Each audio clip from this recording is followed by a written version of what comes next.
Hello, 7th graders. Your video is on section 4.5 out of the book, which is on similar figures. So we are going to be talking about all the different types of polygons that there are. There are 3 rules that go along with whether something is a polygon or not. First of all, they have to have closed sides. A figure that does not, that has lines that bend or lines that cross each other would not be considered a polygon. There are some special types of polygons, which I'm going to cover right now.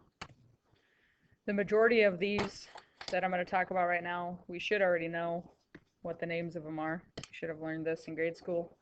But if a figure has 3 sides, it would be called a triangle. 4-sided figure would be called a quadrilateral. 5-sided is a pentagon. 6 is a hexagon. 7 is a heptagon. 8 is an octagon. 9 is a nonagon. And 10 is a decagon. Any other polygon can be named by adding the dash and the gon, or just even gon would work to the end of the name. So if I had a 977-sided figure, I would call it a 977 gon. Okay, so you can do that with any, there's an infinite, you can always add another side, so there's an infinite number of sides that you can use, but it will always be dash gon, a million gon, trillion gon, whatever you want to use. Similar polygons, they have corresponding angles with the same measure and corresponding side lengths with equivalent or proportional ratios.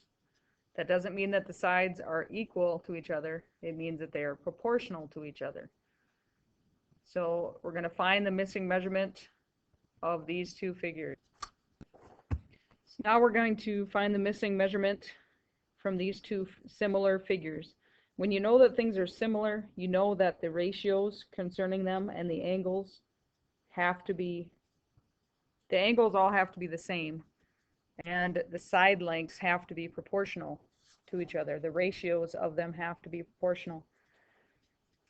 So to find x right here, which is what's missing, I have to use what's shown on the other one. You have to find the side that is corresponding. So this side is the same as this side, so I'm going to use that. If I start with, normally I start with the smaller figure first, so this smaller one is 10 over x. This side equals this side, right? So 10 is to x, and then I can use any other pair that I want, but I have to start with this figure on both because I started with it on the first one. So equals, it doesn't matter which one you use, I'm just going to use these 2. These are corresponding sides. They hold the same position of the quadrilateral, the trapezoid. So that side is 5, and if I look over here, that side is 10.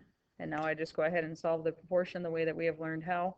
So I'm going to crisscross. 5 times x is 5x. 10 times 10 is 100. And then you do divide by 5 to do your last step. 100 divided by 5 is 20.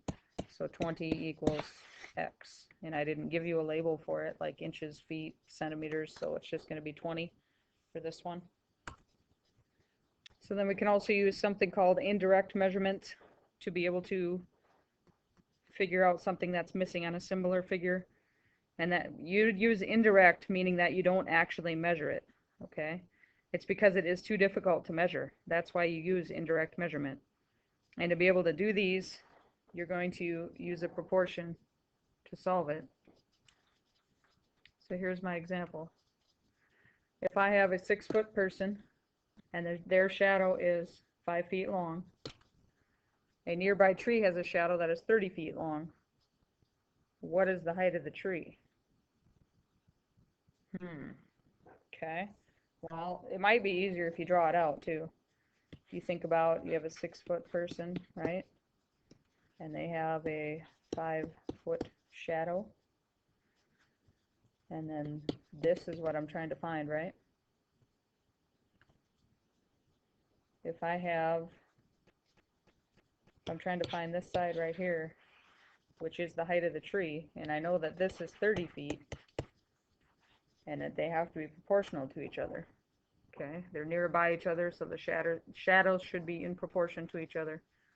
So I'm going to make a proportion. Okay, so I'm going to start with my smaller figure first. So 6 is to x, right? They hold the same position. This side is holding the same position as this side. And that's going to equal, remember I have to start with the same figure both times, so I'm going to put 5 over 30 because 5 on this one equals 30 on this one. Now I'm just going to go ahead and crisscross. So 5x equals 30 times 6 is 180. Divide by 5. So 180 divided by 5. 36 feet. That's how tall the tree is. So you can see how we've been doing proportions this whole chapter, or this whole section, and we're just going to keep using it in different ways. We used a proportion to figure out how tall a tree was, not knowing how tall it was, just using the length of its shadow.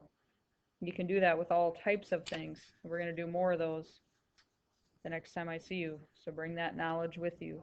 Have a good weekend.